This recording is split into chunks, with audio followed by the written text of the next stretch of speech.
You ready? Excited to get back home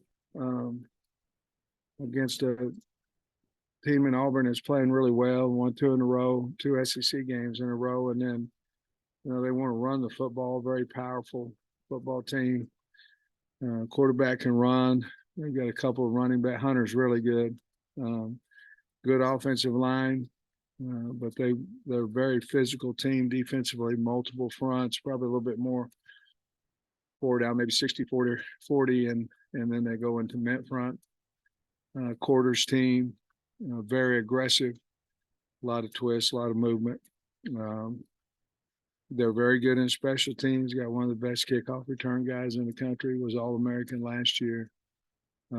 We are looking forward to coming home. I think we're close to capacity, and we're awful appreciative of the fans from Arkansas for continuing to support us. 481 yards of offense last week. I was wondering, is he a candidate for the permanent position and also maybe quarterbacks coach too? The first part of that, Trey, absolutely. I don't know how, I really don't know how I could not look at him after that performance. I've spoke with him a little bit about that as well, about our timeline, what we're going to do, but absolutely. And then I think what you would do at that point, if you decided to stay in-house, is figure out what position he felt most comfortable with coaching from that coordinator spot. But certainly we haven't made that decision yet, but I don't know how he could have done a better job than what he did on Saturday, to be perfectly honest with you, with everything. And just imagine you had a fall camp and you played that way your first game, but then you add all the things that went on, and you had a 2-week window to prepare. And I thought he called a freaking great game and had him off balance. I thought he did a great job. What are your thoughts on tackle positions? Obviously, Kudus went down, and you made a change with Devon Manuel. How do you see that going? And is Kudus okay? Kudus, I don't know if we're going to get him back this week. He's got a high ankle, and so I just don't know if we're going to, that's depend on how high, from what I understand, how high it is, depends on the weeks.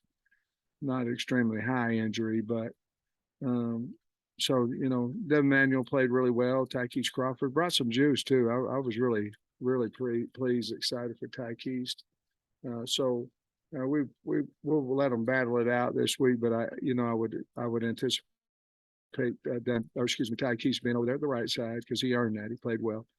And then Devin and Chamblee would be the left side guys. I think Chamblee would be our best bet to play both.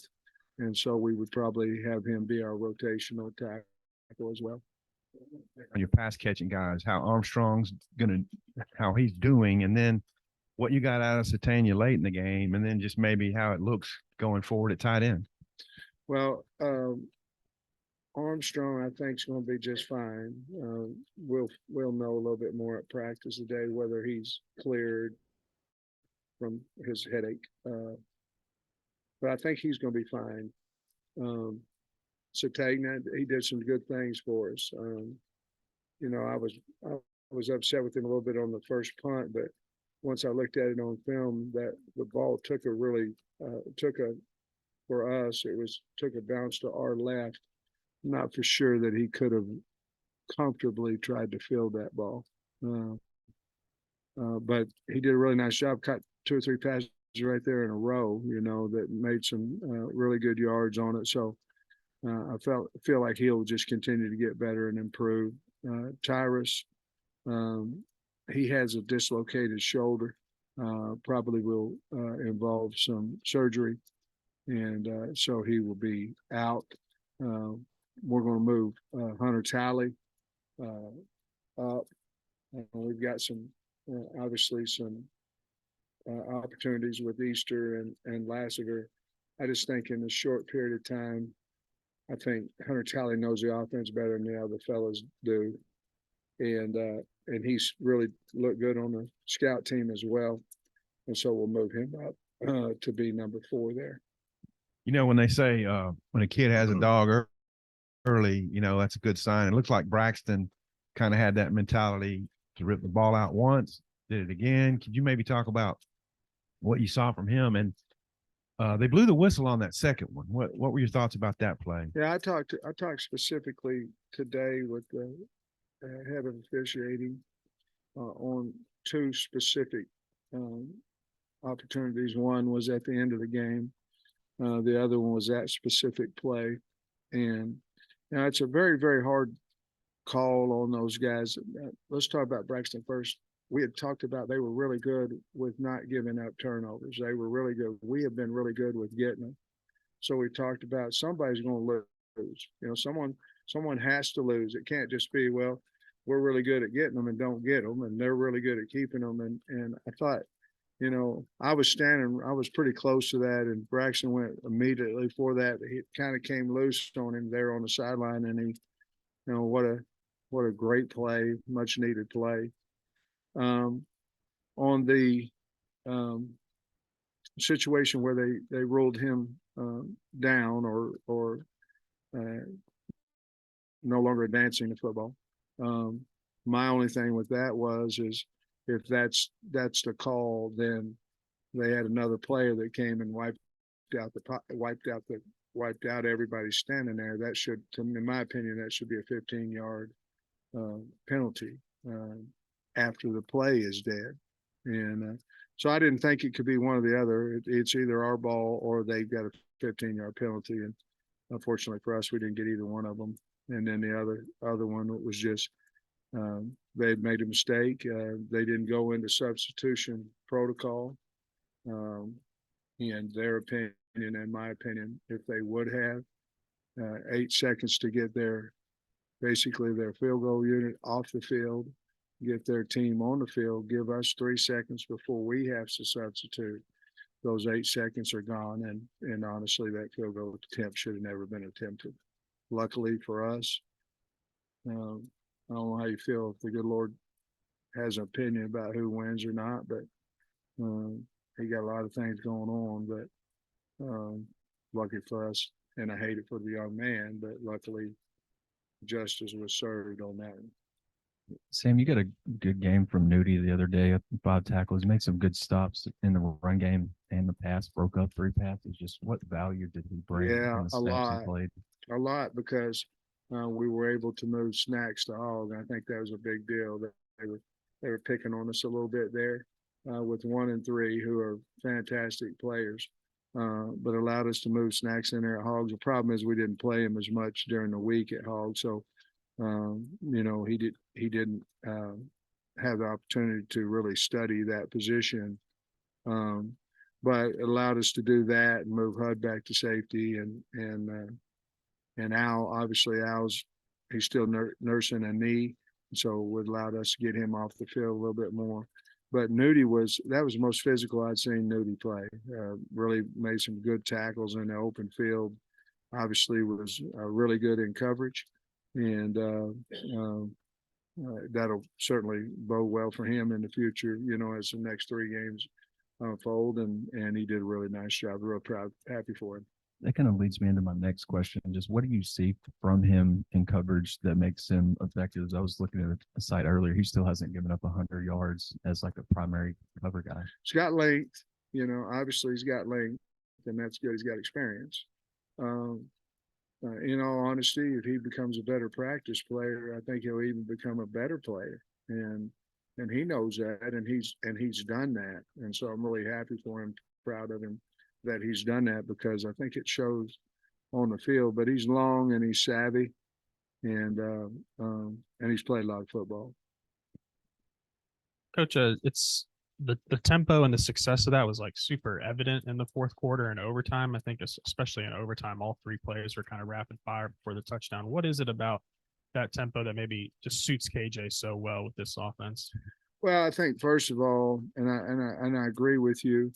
I think it benefits the offensive line. You know, I think that's the biggest key that, you know, people weren't necessarily getting the cleats in the ground and checking to where your back is and all this kind of stuff. Excuse me, because they don't have as much time.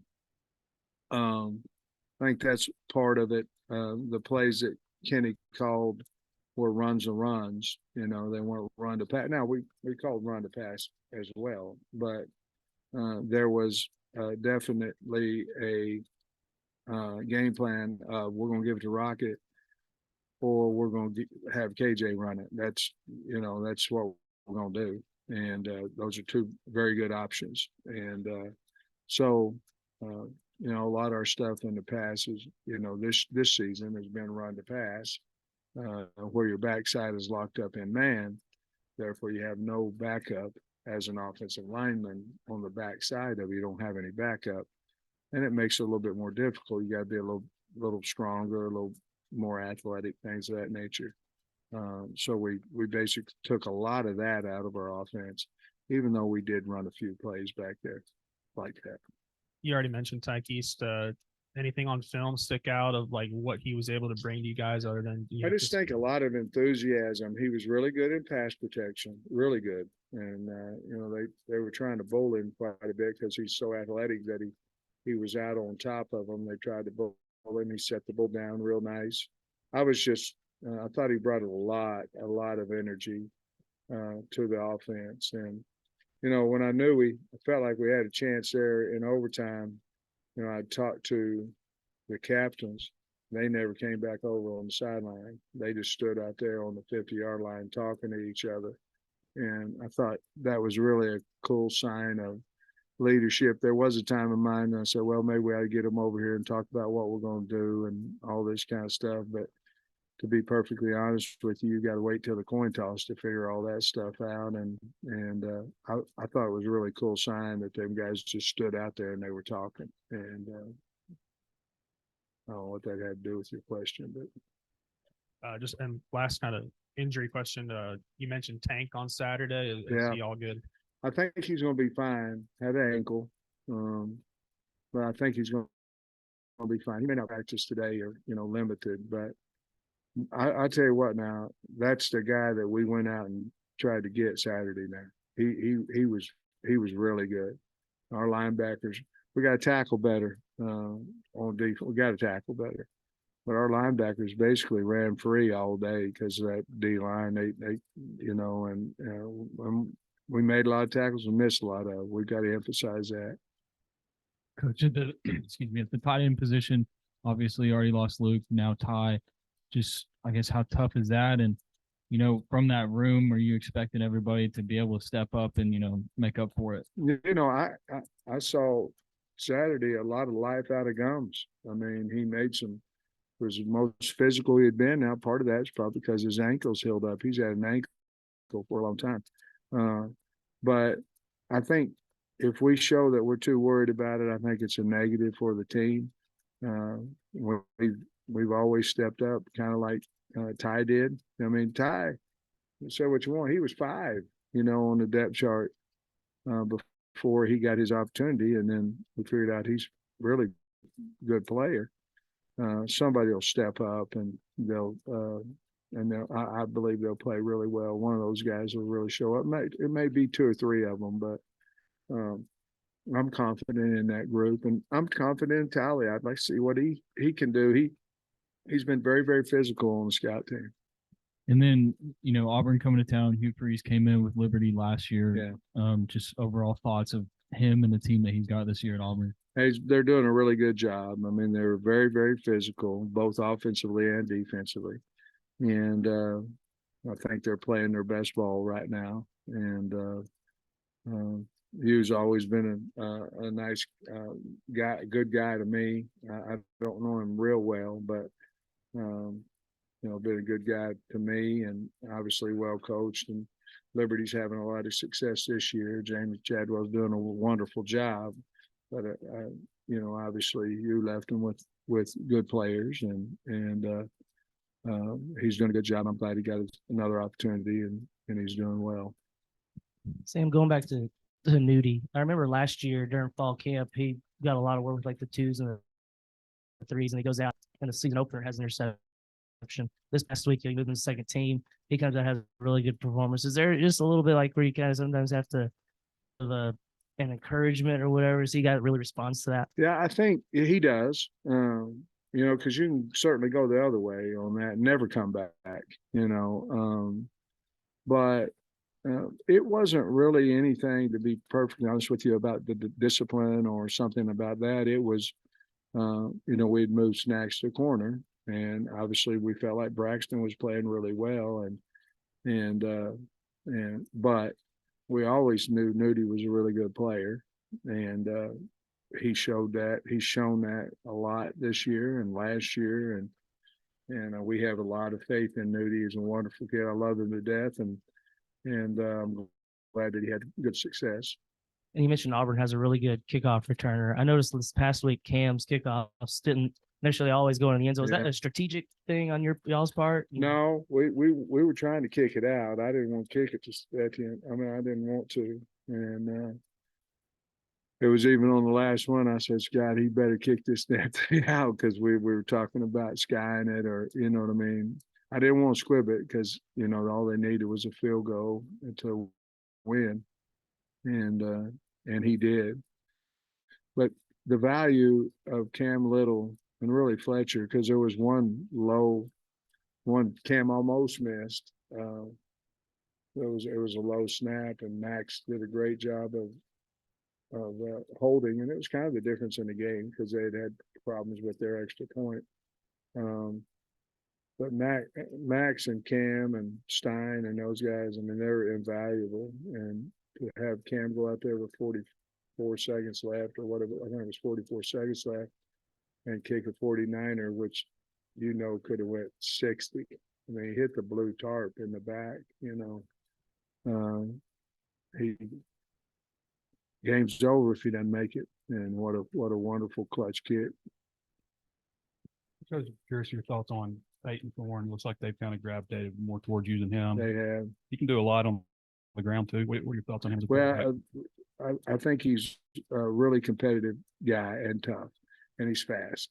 And so what I talked to the guys about last night, we always kind of meet at the very end after we kind of get a thoughts on them, that I don't think there's a reason to have two separate defenses for two separate quarterbacks. I mean, because Thorne and really, Trey, it's exactly what you said. He is much more athletic than I thought he would be, and can run. So they're going to run their total RPO offense with him, and I'm sure that's why they got him to begin with.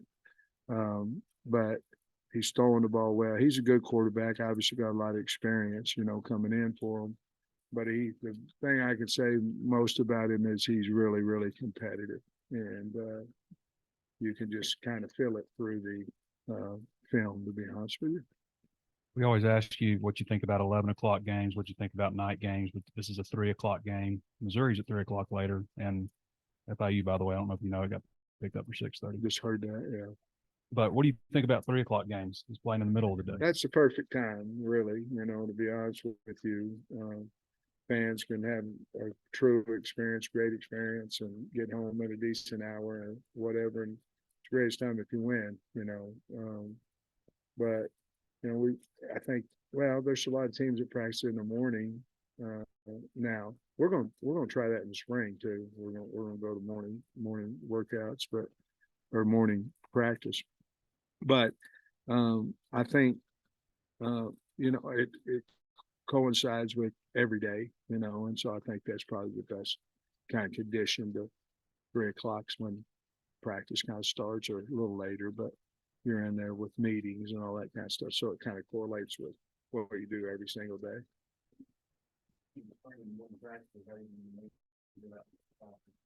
We've already checked all that with the university and all those things, and the class there we have where they can start class, after about noon. So 11 something it'll be their first class. So don't have many conflicts, maybe 2 or 3.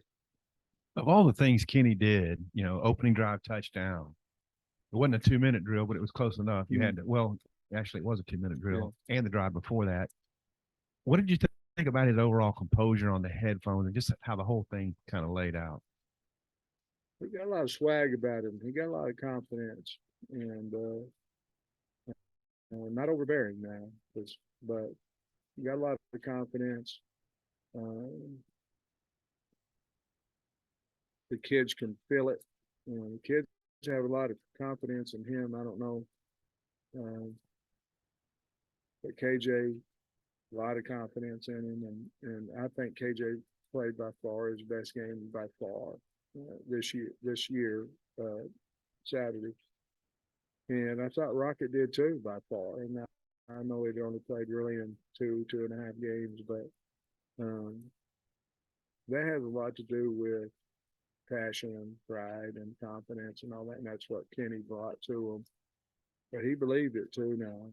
And I never questioned anything that he called, because he called what we practice. And in these situations, in practice, we're going to throw it down there possibly. We knew that safety was going to be low and we could get behind him.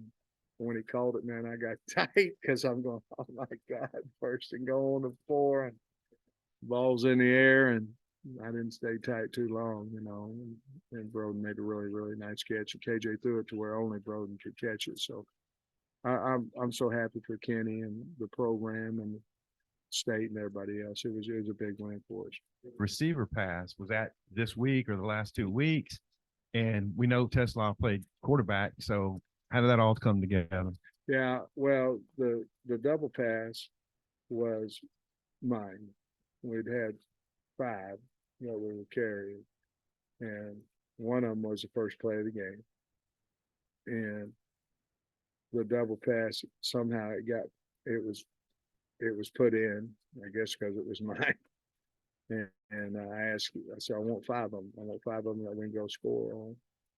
And I just reminded Kenny at one point during the game, I said, I think the double pass there whenever you're ready. And because Tesla played quarterback in high school, man, what a ball. I mean, going to his left too. And so, I mean, I don't mean to take credit for the call. We got a 15-yard penalty. I don't mean that, but I'm trying to tell the backstory of we went in with 5 and we'll go in with 5 this week. AJ, that's the first fumble lost by running back by you guys in a long time, but I'm not sure he got back in. I mean, your faith in AJ still, maybe big time. Well, we have a lot of faith on him. I told Jim after that, so let's just rev up the rocket and see if we can go win the game with, because our offensive line was playing with some confidence, and the wideouts were catching the ball well and all that. So let's see if we can't. We think they're 2 of our better players for a reason. Let's rev up Rocket and KJ, see if we can't go win. And it had nothing to do really, honestly, with AJ. It's just Rocket was playing well, and we wanted to bird him up out there, use him.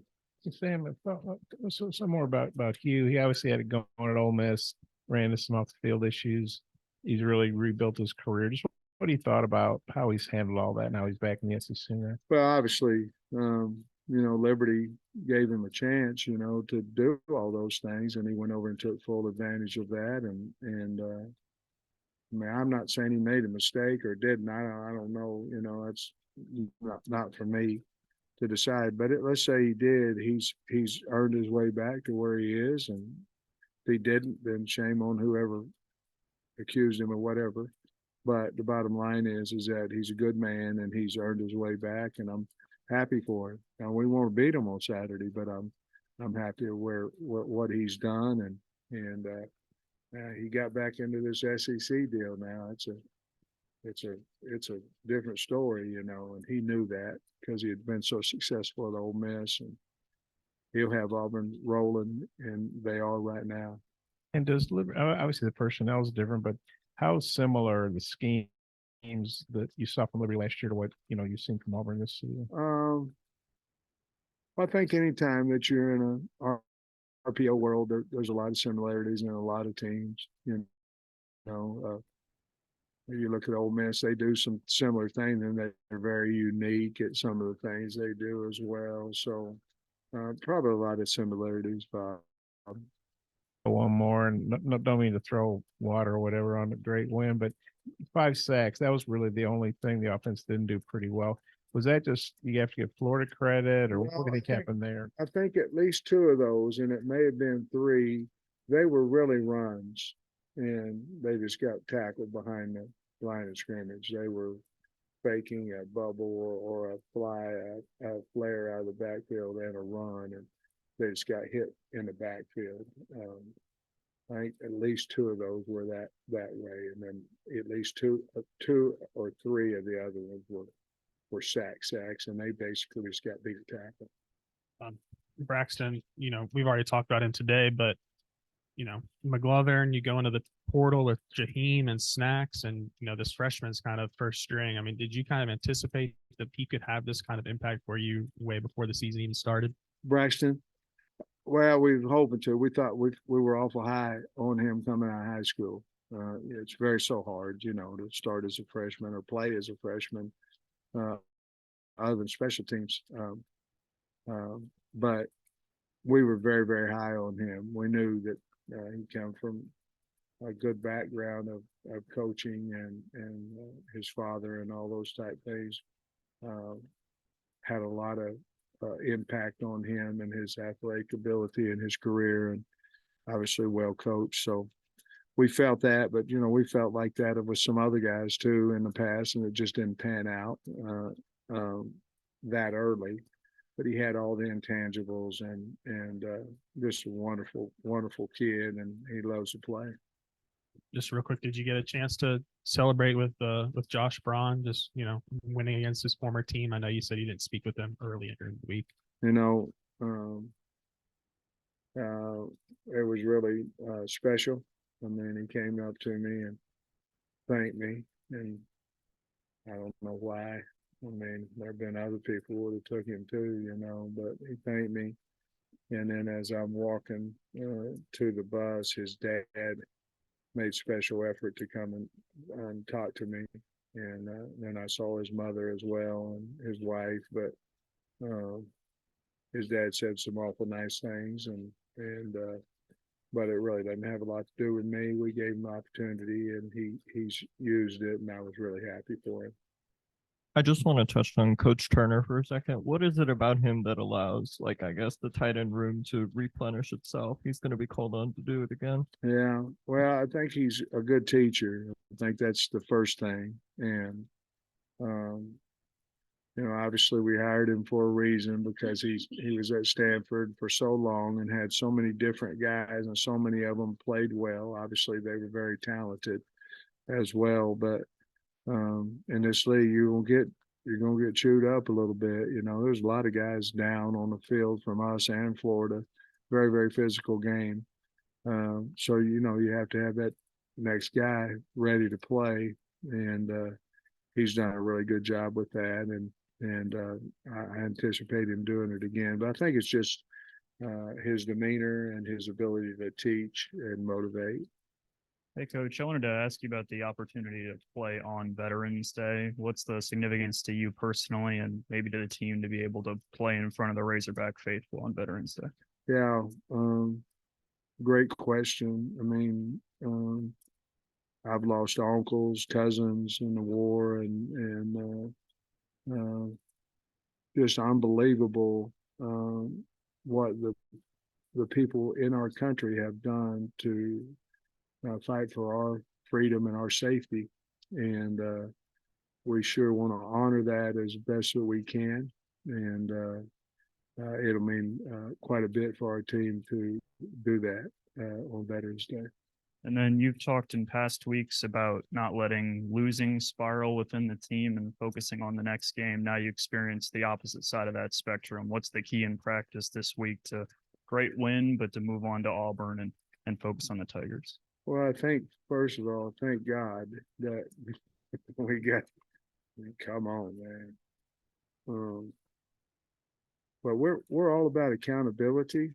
And so when we came in this week, there were some things that we did well, things that we did poor. And on that sheet, whatever that's poor, we've got to emphasize that and make the kids accountable. And I had 20 plays on offense, and I think I had 16 on defense. And there's accountability, and I had I don't know, 7 maybe on special team. And there's accountability from kids. And what happens a lot of times when you win, you put it under the rug because you won. But if you don't, if you do that, you're going to get the same result. And so that it could be anything. And so I think we've got a staff that's not afraid of the players. In other words, that are willing to talk to them and be honest with them and hold them accountable. And I hold them accountable. They hold me accountable. But I think if you do that, I think you can get a better result the next week. Sometimes, you're just trying to, man, I'm glad we won. Let's get to the next game. Da da da da. And I just don't think you can skip that step of accountability. And we sure won't today. Our goal today is have the best Monday practice that we've had all year, and that starts with accountability in the film room. Thanks, guys.